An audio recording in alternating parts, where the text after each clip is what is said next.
Hello दोस्तों, आज हम सक्सेसफुल इम्प्लांटेशन के बारे में बात करेंगे। सक्सेसफुल इम्प्लांटेशन के कौन से सिम्टम्स होते हैं और जब इम्प्लांटेशन सक्सेस होता है तो शरीर में क्या क्या बदलाव आते हैं।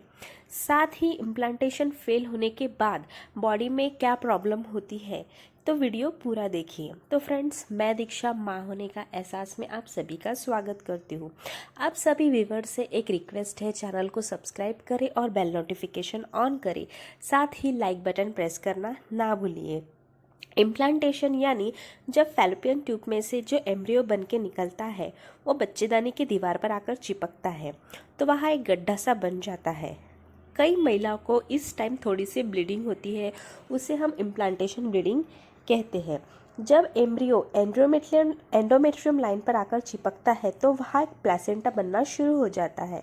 जब भी प्लेसेंटा बनता है तो वो एक हार्मोन बॉडी में रिलीज करता है। वो हार्मोन को हम एचसीजी हार्मोन कहते हैं। उस हार्मोन के वजह से ही हमें प्रेगनेंसी के टेस्ट का पता चलता है, यानी प्रेगनेंसी के रिजल्ट का पता चलता है। ये हार्मोन हर दूसरे दिन में डबल हो जाता है। इस हार्मोन के वजह से इम्प्लांटेशन के दिनों में कुछ लक्षण दिखाई देते हैं। कई महिलाओं को चक्कर या फिर वोमिटिंग होती है। कुछ महिलाओं में मूड स्विंग्स भी हो सकते हैं। थकान महसूस होती है। आपके सर में दर्द रहता है। ब्रेस्ट भारी लगने लगती है। साथ ही जब ब्रेस्ट में हम छूते हैं तो एक अलग सा ही पेन महसूस होता है। ब्रेस्ट में सेंसिटिविटी बढ़ जाती है। ये सारा हार्मोनल इम्बैलेंस होने की वजह से दिखाई देता है। साथ ही इम्प्लांटेशन के वक्त बेसल बॉडी टेम्परेचर कम हो जाता है, जिसे हम इम्प्लांटेशन डीप कहते हैं। अगर ओवल्यूशन डे से हमने चेक करना शुरू किया तो ओवल्यूशन के डे पे बॉडी में टेम्परेचर सेम दिखाई देता है, लेकिन जब इम्प्लांटेशन होता है तो बॉडी में टेम्परेचर कम हो जाता है। कई महिलाएं में फूड क्रेविंग्स भी होती है। सबसे मेन इम्प्लांटेशन ब्लीडिंग होती है, लेकिन ये इम्प्लांटेशन ब्लीडिंग कई महिलाएं में दिखाई देती है, लेकिन कई महिलाएं में दिखाई नहीं देती।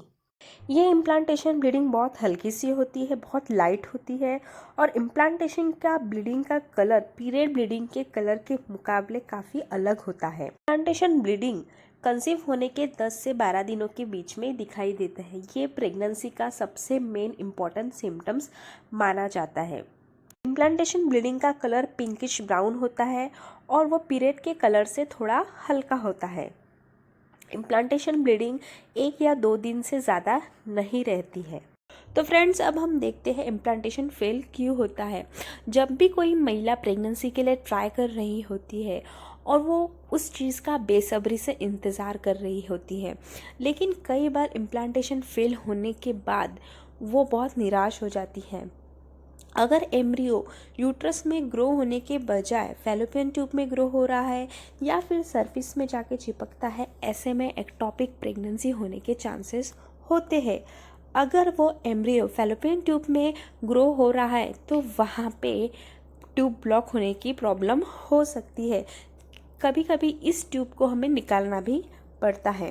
इम्प्लांटेशन फेल होने के बाद हमारे शरीर में कुछ बदलाव आते हैं, जिस बदलाव को महसूस करके महिला पता कर सकती है कि उसका इम्प्लांटेशन फेल हो चुका है। इम्प्लांटेशन फेल होने का सबसे पहला और इम्पॉर्टेंट सिम्टम है यूट्रस हेवी लगना। जो यूट्रस की लाइनिंग होती है वह हेवी लगना शुरू हो जाती है। क्रैम्पिंग उस टाइम थोड़ा बढ़ जाती है। एब्डोमिनल पेन होता है, दोनों साइड के एब्डोमिन में पेन होता है। वाइट डिस्चार्ज जाने लगता है, लेकिन जो वाइट डिस्चार्ज होता है वो ऐसा थोड़ा वाटरी सामान डिस्चार्ज होता है। बहुत भूख लगना शुरू हो जाती है और कुछ दिनों बाद आपके पीरियड्स आ जाते हैं। तो दोस्तों, ये सारे लक्षण देखने के बाद अगर इसका मतलब आप समझ जाना कि आपका इम्प्लांटेशन फेल हो चुका है।